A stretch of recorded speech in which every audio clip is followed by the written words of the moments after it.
CSN study में आप सभी का स्वागत है। तो कैसे हैं आप लोग? आशा करते हैं कि अच्छे होंगे।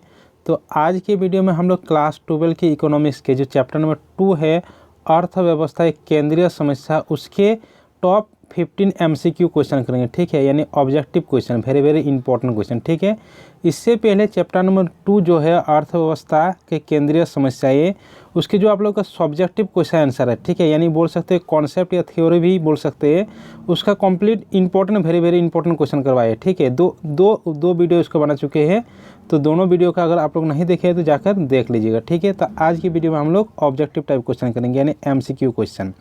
तो चलिए शुरू करते हैं। जैसा कि एक नंबर प्रश्न है यहाँ पर कि निम्न में किस आधार स्तंभ पर आर्थिक समस्या का ढांचा खड़ा है, यानी आर्थिक समस्या का ढांचा क्यों खड़ा है? आर्थिक समस्याएं दो कारणों से है। एक कारण है कि असीमित आवश्यकताएं, असीमित आवश्यकता, यानी हमारे आवश्यकता क्या है? असीमित है। और एक है कि सीमित संसाधन या सीमित साधन है। तो आर्थिक समस्या का ढांचा क्यों है? आर्थिक समस्या का एक है असीमित आवश्यकताएं और सीमित साधन, यानी और वो ऑप्शन नंबर 100 यहाँ पर सही उत्तर है। ठीक है, अगर आप लोग सब्जेक्टिव क्वेश्चन का वीडियो देख चुके हैं तो आप लोग का ऑब्जेक्टिव क्वेश्चन आसानी से आप लोगों से बन जाएगा। ठीक है, तो आप लोग देख लीजिएगा, अगर नहीं देखे तो। 2 नंबर है जैसे कि निम्न में से कौन सा कथन सही है? 4 ऑप्शन है। ऑप्शन अ है मनुष्य की आवश्यकताएं अनंत होती है, यानी मनुष्य की आवश्यकताएं असीमित है। साधन सीमित होते हैं, साधन सीमित मात्रा में है। दुर्लभता की समस्या चयन को जन्म देती है, यानी सभी ये क्या है?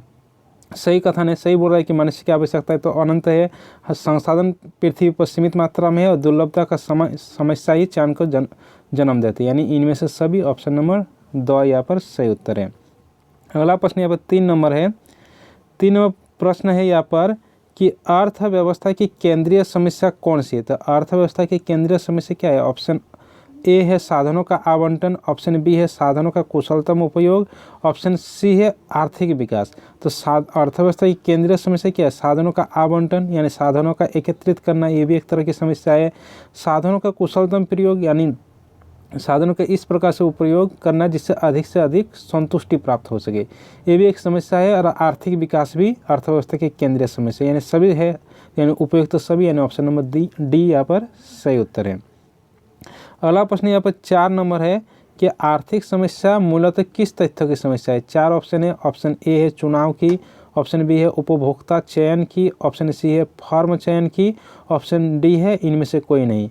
तो आर्थिक समस्या किस तथ्य की समस्या है? समस्या ये है कि हम किस वस्तु का उत्पादन करें, यानी हमें चुनाव करना पड़ता है, यानी मतलब चुनाव की समस्या क्या है? चुनाव की, यानी ऑप्शन नंबर ए यहाँ पर सही उत्तर है। अगला प्रश्न यहाँ पर 5 नंबर है। 5 नंबर प्रश्न है कि साधन की प्रमुख विशेषताएं कौन सी हैं? 4 ऑप्शन है। ऑप्शन ए है यह मानव आवश्यकताओं की तुलना में सीमित है। ठीक है, ऑप्शन बी है इसका वैकल्पिक प्रयोग संभव है, ऑप्शन सी है और वो दोनों, ऑप्शन डी है इनमें से कोई नहीं। तो देखिए यहाँ पर ऑप्शन ए है यह मानव आवश्यकता की तुलना में सीमित है। तो साधन अब मानव आवश्यकताओं की तुलना में क्या है? सीमित ही है, यानी सही कथन नहीं है। और इनका वैकल्पिक प्रयोग संभव है, जो कि हम लोग सब्जेक्टिव क्वेश्चन में समझे थे कि एक साधन के बहुत सारे वैकल्पिक प्रयोग होते हैं, जो कि हम लोग बिजली वाला उदाहरण दिए थे, यानी और वो दोनों हो जाएगा, यानी ऑप्शन नंबर सी यहाँ पर सही उत्तर है। अगला प्रश्न यहाँ पर 6 नंबर है। 6 नंबर प्रश्न है कि दिए गए चित्र में उत्पादन संभावना वक्र पर बिंदु ए से बिंदु बी तक का संचलन दर्शाता है। ठीक है, यहाँ पर मतलब उत्पादन संभावना वक्र जो दिया गया है यहाँ पर देखिए इस तरह का। तो बिंदु ए से बी तक जो दर्शा रहा है, क्या दर्शा रहा है? 4 ऑप्शन है। ऑप्शन ए है अर्थव्यवस्था में सभी संसाधनों का विकास, ऑप्शन बी है संसाधनों का अपूर्ण प्रयोग, ऑप्शन सी है वस्तु एक्स का अधिक उत्पादन तथा वस्तु वाई का कम उत्पादन, ऑप्शन डी है वस्तु वाई का अधिक उत्पादन तथा वस्तु एक्स का कम उत्पादन। तो देखिए चित्र में देखिए, जब ए से बी तक जाइए, ए से बी तक यानी ऊपर से नीचे आएंगे तो क्या हो रहा है? पहले वाई वस्तु यहाँ पर था, फिर नीचे आया, फिर यहाँ पर आया, फिर नीचे आया, फिर यहाँ पर आया। और एक्स वस्तु क्या था? पहले यहाँ पर था, फिर यहाँ पर आगे आया, फिर यहाँ पर आगे आया, यानी वाई वस्तु का मात्रा घट रही है और एक्स वस्तु की मात्रा बढ़ रही है। तो वाई की मात्रा घट रही है, तो किस में घट रही है? इसमें देखिए ऑप्शन नंबर सी में कि वस्तु एक्स का अधिक उत्पादन हो रहा है, जैसे जैसे आगे बढ़ रहे हैं तो एक्स का उत्पादन क्या हो रहा है? बढ़ रहा है, और वाई का कम उत्पादन हो रहा है, यानी ऑप्शन नंबर सी यहाँ पर सही उत्तर है। अगला प्रश्न यहाँ पर 7 नंबर है। 7 नंबर है कि अर्थव्यवस्था की केंद्रीय समस्या क्या है। तो अर्थव्यवस्था की 3 केंद्रीय समस्या हम लोग देखे थे सब्जेक्टिव क्वेश्चन आंसर में भी, कि किस वस्तु का उत्पादन करें, वस्तु का उत्पादन कैसे उत्पादन करें, और वस्तुओं का वितरण कैसे करें। तो क्या उत्पादन करें, option number A. Option B क्या है, कैसे उत्पादन हो। ऑप्शन सी उत्पादित वस्तु का वितरण कैसे, यानी उपयुक्त तो सभी सही है, और ऑप्शन नंबर डी यहाँ पर सही उत्तर है। अगला प्रश्न यहाँ पर 8 नंबर है कि निम्नों में से किस अर्थव्यवस्था में निजी क्षेत्र एवं सार्वजनिक क्षेत्रों का स्व अस्तित्व होता है। हम लोग 3 तरह का देखे थे अर्थव्यवस्था, एक पूंजीवादी अर्थव्यवस्था जो निजी क्षेत्र के लिए होता है, और एक ठीक थे समाजवादी अर्थशास्त्र जो सार्वजनिक क्षेत्र के लिए होता है। और जिसमें निजी क्षेत्र एवं सार्वजनिक क्षेत्र दोनों का स्व अस्तित्व होता है, उसको क्या बोले थे, उसको मिश्रित अर्थव्यवस्था, यानी मिश्रित अर्थव्यवस्था, यानी ऑप्शन नंबर सी यहाँ पर सही उत्तर है। अगला प्रश्न यहाँ पर क्या है, अगला प्रश्न यहाँ पर 9 नंबर है कि एक समाजवादी अर्थव्यवस्था का मूल उद्देश्य क्या होता है। समाजवादी अर्थव्यवस्था क्या चाहता है कि समाज का अधिक से अधिक लोक कल्याण हो, अधिक से अधिकतम कल्याण हो। तो समाजवादी अर्थव्यवस्था का मूल उद्देश्य है अधिकतम लोक कल्याण, यानी ऑप्शन नंबर डी यहाँ पर सही उत्तर है। अगर निजीवादी अर्थव्यवस्था होता है तो क्या निजीवादी अर्थव्यवस्था क्या चाहेगा, लाभ कमाना, यानी मुनाफा कमाना, तब ऑप्शन नंबर सी सही हो जाता है। लेकिन यहाँ पर समाजवादी अर्थव्यवस्था है, इसीलिए ऑप्शन नंबर डी सही उत्तर है। अगला प्रश्न यहाँ पर 10 नंबर है। 10 नंबर प्रश्न है कि किस अर्थव्यवस्था में कीमत तंत्रों का आधार पर निर्णय लिए जाते हैं। तो कीमत तंत्रों का आधार किस पर निर्णय लिया जाता है, पूंजीवादी अर्थव्यवस्था नहीं, यानी ऑप्शन नंबर बी यहाँ पर सही उत्तर है। ऑप्शन नंबर 11 है, यहाँ पर 11 नंबर है कि उत्पादन संभावना वक्र का ढाल गिरता है। 4 ऑप्शन है। ऑप्शन ए है बाएं से दाएं, ऑप्शन बी है दाएं से बाएं, ऑप्शन सी है ऊपर से नीचे, और ऑप्शन डी है नीचे से ऊपर। तो उत्पादन संभावना वक्र हम लोग समझे थे, एक बार हम चित्र बना देते हैं। तो उत्पादन संभावना वक्र चित्र किस तरह का होता है, उत्पादन संभावना वक्र का चित्र इस तरह का होता है। यहाँ पर देखिए इस तरह का, यानी क्या हो रहा है, बाएं से दाएं नीचे क्या आ रहा है, या कह सकते हो ऊपर से नीचे क्या आ रहा है। तो देखिए यहाँ पर ऑप्शन क्या है, बाएं से दाएं, तो बाएं से दाएं तो आ रहे हैं, यानी ये भी सही हो सकता है। दाएं से बाएं, तो दाएं से बाएं नहीं जाते हैं। ऊपर से नीचे, तो ऊपर से नीचे भी आ रहे हैं, और नीचे से ऊपर, तो नीचे से ऊपर नहीं जा रहे हैं। यहाँ पर हो सकता है बाएं से दाएं और ऊपर से नीचे, ठीक है, 2 स्थिति है।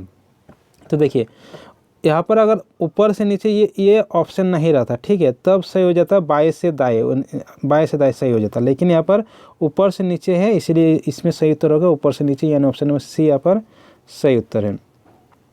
अगला प्रश्न यहाँ पर 12 नंबर है। 12 नंबर प्रश्न है कि उत्पादन संभावना वक्र कैसी होती है। ऑप्शन ए है अक्ष की ओर नतदर होती है, ऑप्शन बी है अक्ष की ओर उन्नतदर होती है, ऑप्शन सी है अक्ष के समांतर होती है, और ऑप्शन डी है अक्ष के लंबवत होती है। तो चित्र से समझते हैं, जैसे उत्पादन संभावना वक्र किस तरह का होता है, इस तरह का होता है, ठीक है। इसको क्या कहा जाता है, अक्ष कहा जाता है। और इस तरह का चित्र होता है, इसको क्या कहा जाता है, इसको कहा जाता है अवतल, और अवतल को क्या कहा जाता है, नतोदर, यानी मूल बिंदु की ओर, या आप कह सकते हैं अक्ष की ओर क्या हो रहा है, यह नतोदर हो रही है, यानी अक्ष की ओर नतोदर होती है, यानी ऑप्शन नंबर ए यहाँ पर सही उत्तर है।